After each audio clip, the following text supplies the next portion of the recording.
September 13. Only fools rush in. When the king saw Queen Esther standing in the court, she won favor in his sight, and he held out to Esther the golden scepter that was in his hand.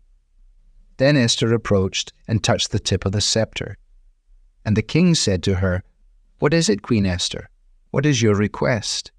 It shall be given you, even to the half of my kingdom."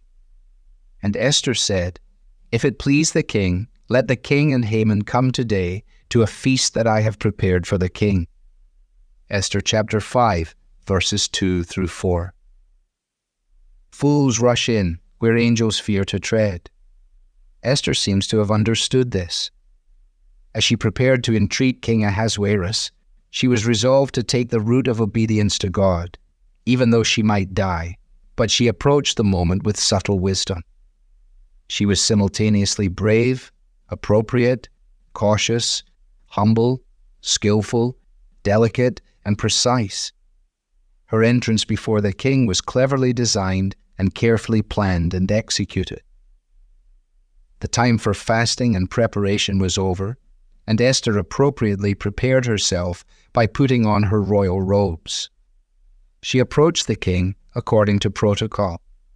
She recognized that she had entered a peculiarly perilous environment. When Ahasuerus extended his grace toward her, she humbly accepted it by touching the tip of his scepter. While the king was exaggerating by offering half of his kingdom, he was saying there was little limit to what he was prepared to do for his queen, because she had found favor in his eyes. Esther's answer, to invite the king to dinner, sounds rather anticlimactic. Yet there was skillful wisdom displayed in her invitation to a great banquet.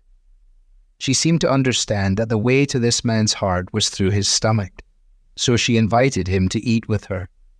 The king was very pleased with Esther's request. After all, it's one thing to put together a feast for yourself, as Ahasuerus did earlier. It's another thing altogether to be invited to a feast that is prepared in your honor. Esther understood that what she was to ask of the king was no small thing. The king would soon learn Esther's true identity, and she essentially was about to ask him to lose face in front of his entire kingdom. Her plea needed to be delicate, yet precise.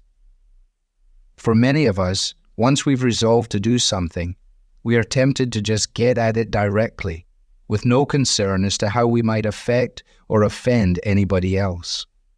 After all, something needs to be done. But we often find ourselves acting in a way that is entirely unhelpful and unedifying. It is very possible to do the right thing in the wrong way. Next time you face a situation that demands obedience and courage, take a leaf from Esther's book and consider not only what you must do, but how best to approach it. It is right to take risks to obey God and share His gospel. It is unwise to increase them in how you go about it. Like this queen, you can be bold and winsome. Devotional material is taken from the Truth for Life Daily Devotionals, copyright Alistair Begg, published by the Good Book Company. This reading was digitally created for Truth for Life and is used with permission. For more clear, relevant Bible teaching, visit truthforlife.org.